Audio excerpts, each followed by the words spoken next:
We last left off entering a werewolf den. We stumbled upon this place many weeks ago and decided to come back to check it out. We were immediately attacked, and we started defending ourselves and going further into the werewolf den. More wolves decided to show up to the party. I blast one and then move out of the way. Selrak calls upon roots underground to ensnare the wolves. I move closer to them, ready to cast Spirit Guardians, summoning my ancestral giant guardians to tear these wolves to shreds. There are about a dozen wolves, and Helm only knows how many werewolves. I saw about 6 before they ran another way. The cave flashes with lights and sounds of magic, as we all take turns activating area of effect spells and abilities. These things never stood a chance. Yet another testament to the suicidal tendencies of the creatures that live here in Barovia, as they fling themselves upon their own demise, coming near the group. The fight leans to one of 2 hallways. As our defensive position becomes offensive, the party is split. The group pursues a running werewolf to the west. Us that are fighting in the east tunnels have to take a moment to catch up.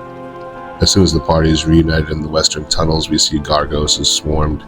We all position around him. He hits the ground. Octavio's death ward spares him from needing a revivify. I position myself right next to Gargos behind him and keep healing when I can, and let my spirit guardians tear these wolves to shreds. Our lupine opponents then focus their attacks on me. I am bleeding bad. I decided to do a life transference to Gargos to get him back to full, and that left me almost unconscious after the attacks. The new guy's Selrak heals me enough to keep me going. 13 werewolves and 18 wolves later, we are done. At this point in time would be called the Massacre of the Wolf Den. We decided to have a chat as we all clean up and heal up and get ready to figure out our next move. We have to go to Vallaki. We need to sell some things. This bag of holding is almost at maximum capacity. We decided after Vallaki to go to Castle Ravenloft itself.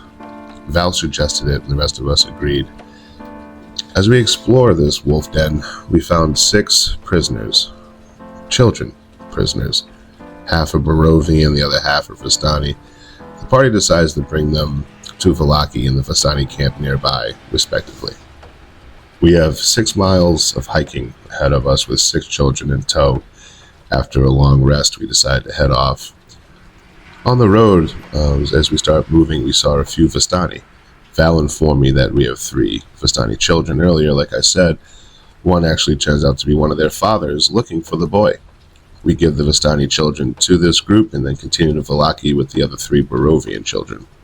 As we go forward, what seemed comical at first turned out to be a very hard fight. It was a giant chicken. It's called the cockatrice, and this is a powerful version of a cockatrice. This is what Selrak tells us with his insight to nature.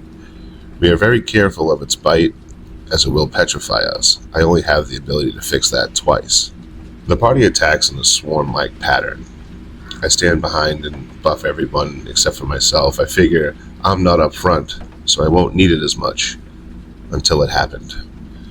The giant cockatrice then flees from the party, flies away, lands on me, takes a bite.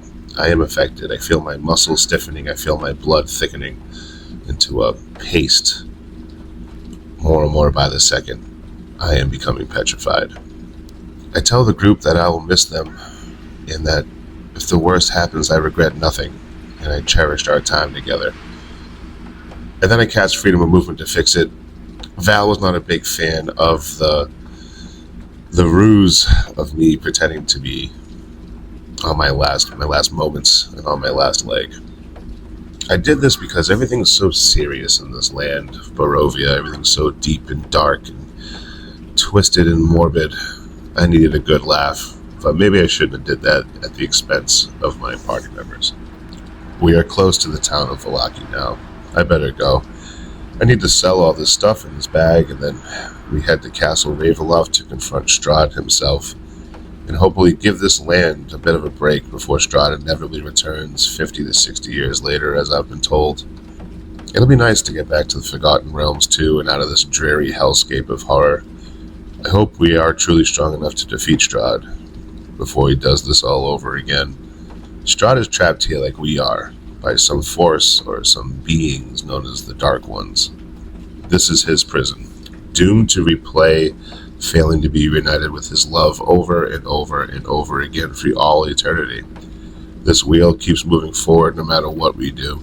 No matter how many spokes we remove from this land, the wheel continues moving forward. And we are simply a spoke in that wheel. We will temporarily affect it, and then it goes back to how it once was. Until next time, this is Totem, who kills twice, Sanaka.